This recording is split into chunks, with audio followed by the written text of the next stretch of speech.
The first cell phone that goes off in the story. Understood. Okay.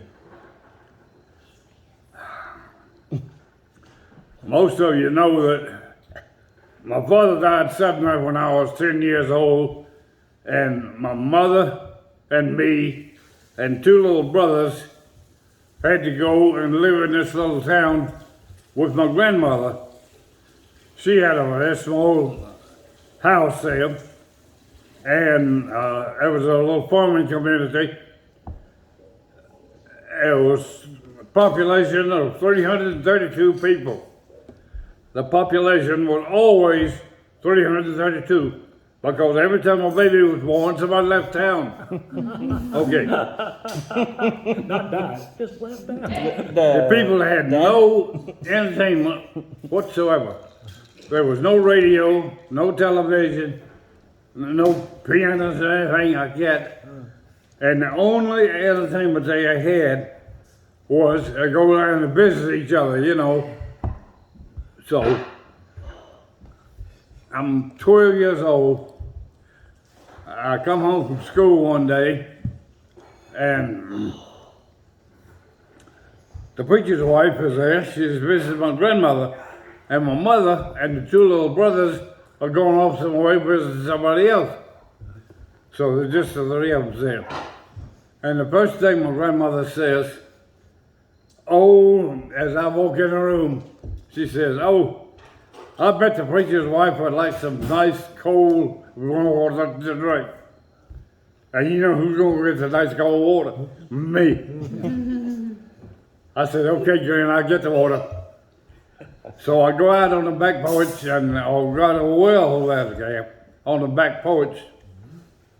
You let the water, let it down, let the bucket down, here you get the water and come back up with it. So I'm there, then I'm cranking the cruise, cranking away and on the chance with this. And I get the bucket down there and start to back up. And to get it back up, and just as before I got to the top of the wrecker, got the water out, I happened to glance down there and look down there in the well, and in the bucket was a big old snake. Big old snake. God, that Moses. So, they heard me yell, and Gran, the preacher's wife, came out there. And I said, I got to kill the snake, but I can't, all I got is a 12-gauge shotgun, and it would blow the whole back end of the boat off. I said, if somebody could hold this witness right where it is, and we'll just secretly say, I'll go over and I'll see if I can borrow a pistol from the salvo next door. What a picture this paints. So preacher's wife sees a pretty stout woman. Gran's a little bitty thing. Gran, the most she's ever weighed is 85 pounds. When she got up to 85 pounds, she goes around bragging to everybody, she's got 85 pounds. So she can't hold his Willis. But the preacher's wife says, yeah, I'll hold the Willis. I'll hold it right where it is. I go tear it over to the next door to Mr. Alba, and I asked him, can I borrow his pistol? He's got this big 38 pistol. Sure. I told him what I wanted doing. Went on back over there and borrowed the pistol, and I looked down there, and that snake is in the bucket, but he's got his head stuck out of the bucket on the other edge of the bucket there. And he's wiggling his head back and forth.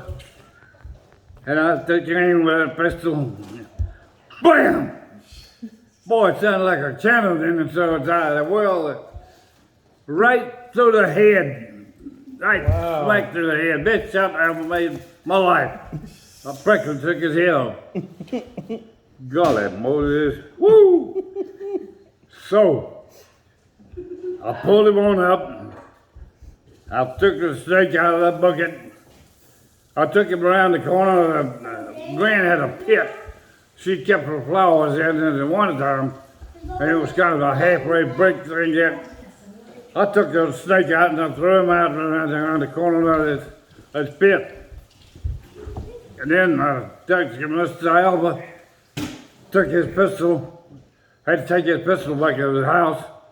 So I ran back over there, took the pistol back to Mr. Alva. He said, "Did you get him?" I said, "Yeah, I got him all right. I just about took his head off." I gave this pistol and I took off for town. The town was, I forgot to tell you, this town was 6 blocks long and it was 3 blocks this way. That's all there was to it, for 330 people. So I ran on uptown because a couple of my buddies were up in town and I wanted to get them to come see us one of those shot I made. So I ran on uptown, I had a half a block up there. I got 2 buddies come with me. I talked to them and they just shot. You got to see this. Okay, they came with me. And we came back over there. And I went around the side of this pit where I had thrown the snake. Oh, where I threw the snake. It looked like there was 2 pounds of hamburger sitting there. I said, "Gran, what happened to my snake?" She said his tail was wiggling, and I thought I better take the head and take the hoe and chop him up a little bit. And boy, she did. I mean, she had made a hamburger out of this 2-pound snake. Golly, what in the world? And one of my friends, she don't look like a snake to me. It looks like that was a snake. Well, by this time, the preacher's wife had gone back home. She lived around a couple of blocks away. She gone back home. She'd been the ideal witness. I mean, who's going to argue with the preacher's wife? Preacher's wife saw me shoot the snake. She saw me take the snake out and throw him out the pit. But this and that, but this hamburger just there. So I had no witness except me and my grandmother. That grandma was the one that chopped everything. And so nobody would ever believe that I ever got the snake. That's hysterical. It was a sad That's great. story. How The big? best shot I ever made in my life. How big was the snake? Oh, I said it's about 3 to 4 feet. Okay. It's been about this big. Wow. But his head was sticking up above the bucket. Yeah. Well, I could get a good shot at it. Was it like this thick? Yeah. Was it something like It was that? big enough. Yeah. Wow. Well, boy, I sure let him have it. Yeah. Hey. But nobody to this day ever believes, 50 years later, Yeah. that I shot that snake. Ah. They didn't believe him. But it was a fine shot. Yeah.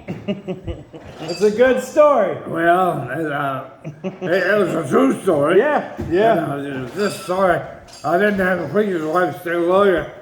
She could have sworn that I did it because she was holding it. Boy. You know, times have changed a lot. Today, they would never let a 12-year-old have a pistol. Well, I'd go out after school when I was 10, 11, 12 years old. I had a shotgun, 12 gauge shotgun, and rabbits, never found any. I'd end up shooting a crow or something like that. But boy, oh boy. Yeah, everybody was hunted, was big enough to carry a gun. Yeah. They carry one, but nobody thought a thing about that. But when you're reading, always get a good witnesses. Yep. Always get the preacher's wife to say. Yep. Oh, how many fish stories I have that ended the same way. You believe it, don't you, D.A.? Is it a lowercase l? Yeah, she believes it. She knows I wouldn't tell a lie about one thing herself. So smart. When you want to